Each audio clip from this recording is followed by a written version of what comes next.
Let's start off with asking you, do you work or do you study? I work actually.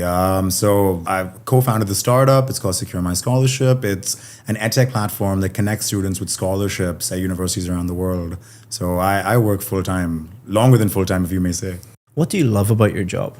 I love the impact that we create, man. So we give students that come from hardworking middle class families or working class families a chance at going to the university of their dreams. And personally, I love that about what we do. Did you always want to do that job? This specifically, no, but have I always wanted to work in something that would allow me to create an impact?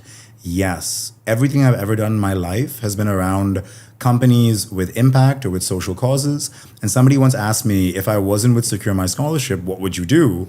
And I said I'd work at a nonprofit. Is there anything that you dislike about your job? Me personally, no. But if you ask my fiance, she will tell you that my job takes up a lot of my time. And I think she hates that about my job. Would you like to do any other job in the future? I got my hands full with Secure My Scholarship right now. But in the future, who knows? I love solving problems and helping make people's lives better. And the world has a lot of issues. So, who knows? Now let's talk about mobile phones. How often do you use your mobile phone? Oh, I use my mobile phone every day. The company basically runs off my mobile phone. What are some of your favorite apps? I use LinkedIn a lot. I use a productivity tool called Asana. It allows me to track my tasks and manage my day. I use Slack a lot, internal team communication, WhatsApp, obviously. I mean, everybody uses WhatsApp. And yeah, a couple of apps, not that many. I'm not one of those guys with 1,500 apps on their phone. I have about 8 or 9 apps that I use. Do you think that you use your phone too much sometimes? Yes. It's funny that you asked that. Before Secure My Scholarship, myself and the same founding team, we actually founded a startup called Lock and Stock. It was a mobile app that basically rewarded you with offers and discounts for not using your phone when you were in class. We wanted to kind of help students pay attention more in class, learn better, do better in their studies. And then when they were done, they could get, buy one, get one free at the pizza place or something like that. So, yeah. Now let's talk about your school. Did you enjoy school? That is a tough question. When I was in school, I hated it. But I think the beauty with school is that the later in life you go, the more you begin to appreciate the school that you went to. Who was your favorite teacher? My favorite teacher was a woman named Mrs. Malika Menon. She was my math teacher in grades 10 and 11. And I really liked her classes and I really enjoyed them. And what specifically did you dislike about school? I went to a school that made academic performance very, very important. Everything revolved around, okay, do better, you got to do better, your grades, all of that stuff. Much to the neglect of maybe extracurriculars or sports. I played cricket and football in high school. And I remember we wouldn't have any training practices, any practice matches. We wouldn't go to any tournaments, or we'd go to very few tournaments. And I didn't particularly like that when I was in school. The focus on academics and not really on other stuff. Describe a period of time from your studies that was difficult. I'd say the hardest time during my studies that was difficult was when I was in university, I think second or third year of university. To go to the university that I went to, it required a lot of effort. I think my parents really saved to send me to university, and I had to get a bunch of scholarships and all of that stuff. I wanted to make the most of it, but I didn't quite know how to do that. I was majoring in economics, but I also wanted to study this class and this class and this class and all of that stuff and really make the most of my time because I was lucky to be at the university that I went to. This was perhaps 2015, 2016, second or third year of university. It was hard because I had only a limited amount of time and had to fit all of this stuff in. But I think through that experience, and I came out very well, through that experience, I learned time management. Just actually breaking down what I wanted to do, how I wanted to do it. I had to schedule out my day and my week very, very, very well. And really just make it happen for myself. And that was super difficult, right? Because the school I went to, everything was given to you on a platter. These are your classes. This is what you got to do. But at university, I had to basically make my own schedule. And if you were doing a simple major and that was it, then, no harm, no foul. That's very clear cut, whatever. When I graduated university, I graduated with a major in economics and minors in political science, international relations, mass communication, and business administration.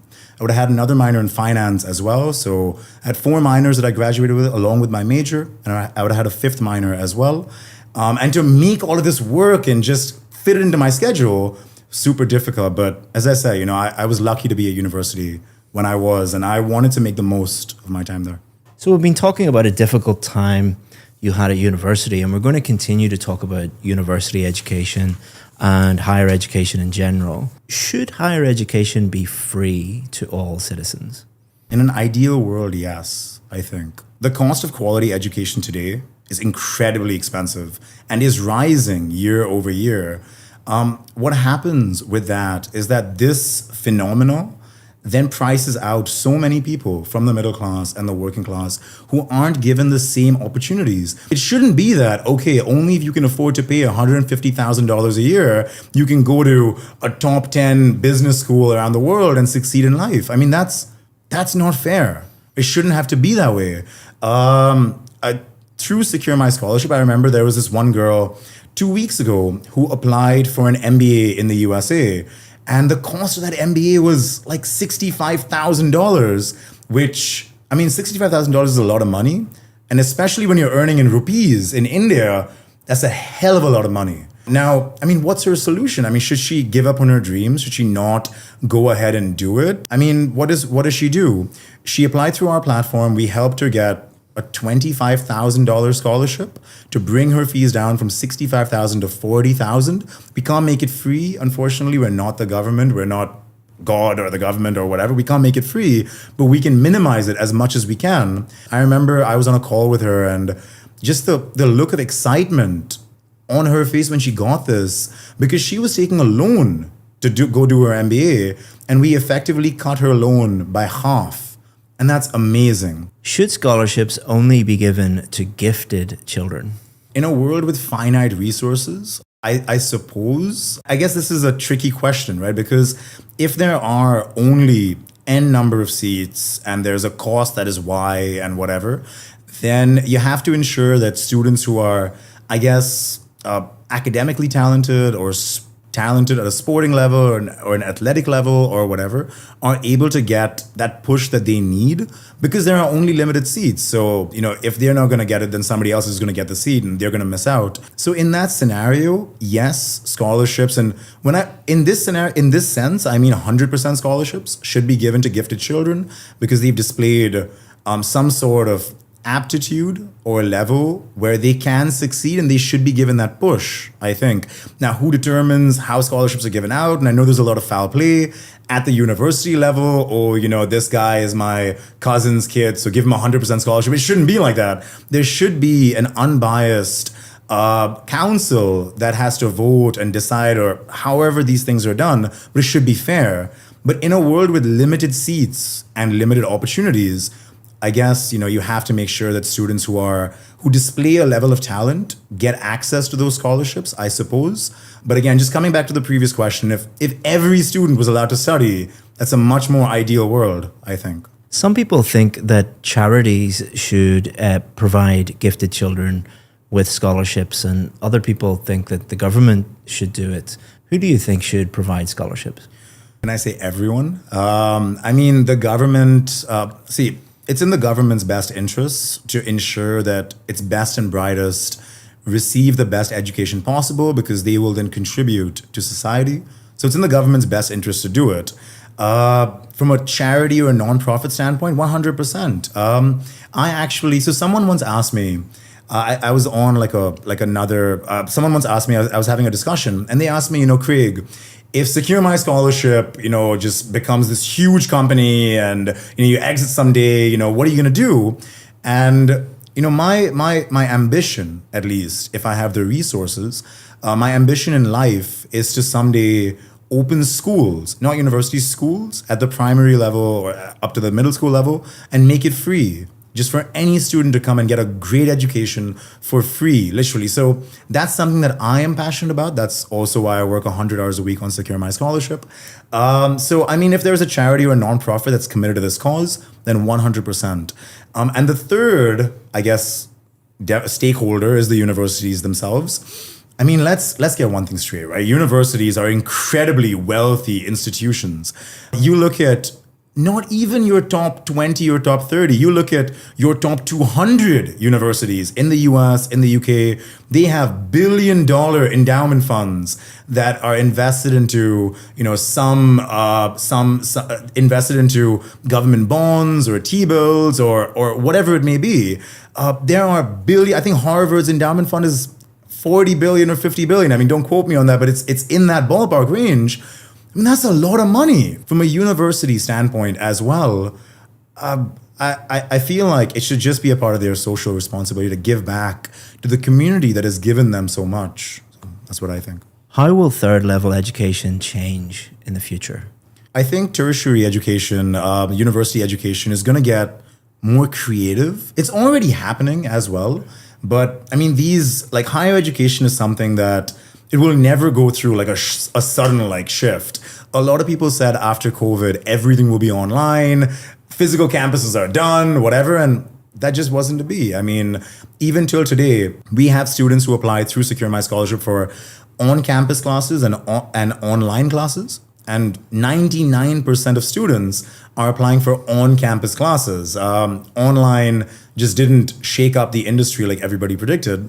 But I think the real change is in the mode of education itself. Gone are the days where you have to go to class, take notes, memorize, come back next week and regurgitate that on a test or an exam.